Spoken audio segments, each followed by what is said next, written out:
Sometimes they converge to justify every prior moment, time, temperature, above frozen lake in morning.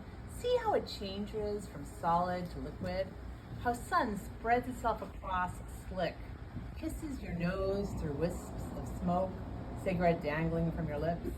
How white caps of last night rest like glass. I brought only a small knapsack, but now see, I overpacked. See how my frozen hand warms in yours, how clothes peel off like days, while Ion erases years and asks, what would you trade for youth? Nothing, we agree. All right. So these two are about a creek I will call Manapurali Creek. I changed the name to keep my space hidden. And I wrote one, and I shared it with my daughter, who assured me that I needed to do a second one. So we have two. So this is Alive on Manapurali Lake 1. My philosophophobic is a fear of deep water. That'll help. My philosophophobic daughter wants to monitor my adventures. I'm known to cross unfamiliar waters over my head, with wind, sticking in vertebrates, and at times with little steam. We doubt she could save me from my own wild or threats below. She resists walking onto the dock, settles on the porch, immerses herself in different dangers. TikToks on climate change, being young and radically considerate. We doubt I could save her either. My futile suggestions for 20th century pastimes, my worry and generosity. But like my mom says before I hit I-95, to go 110 kilometers per hour for 10 hours, call when you get home. Her old jalopy shakes above 80 and seems to have narcolepsy. No one points out the inanity of the ask.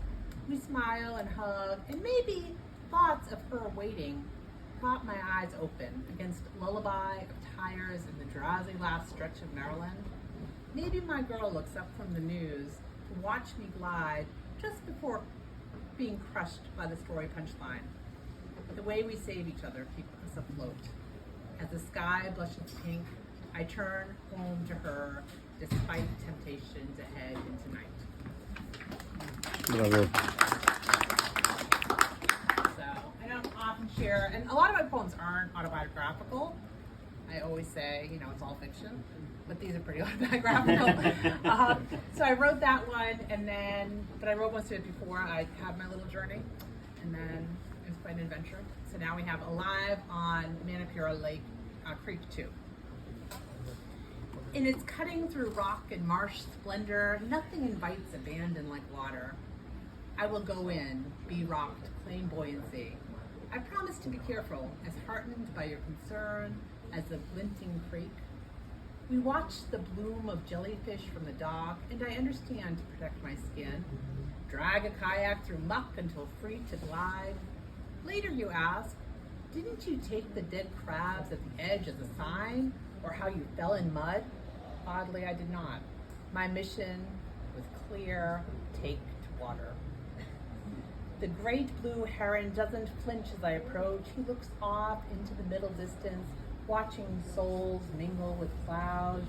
The reptile I mistake for a crocodile slithers closer toward me, a spirit guide past piers and cheers until lights peeking from cabins are left with plastic and metal far behind.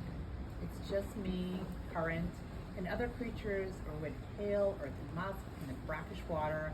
I scoop with palms to sprinkle on limbs and chest, a kind of baptism. I turn at the dam, then row faster to your waiting. Plan to step on the dock to subvert mud. Kablooey! And I surge to the surface. I don't remember the tipping or much about the boat drag swim, then creep through sludge. You tell me I cursed a lot. Don't remember tentacles brushing arms and legs, but I burn and itch. I remember you ask, what can I do? You feed me sun chips and wine, poke fun. My foolhardiness and your care level our dynamic.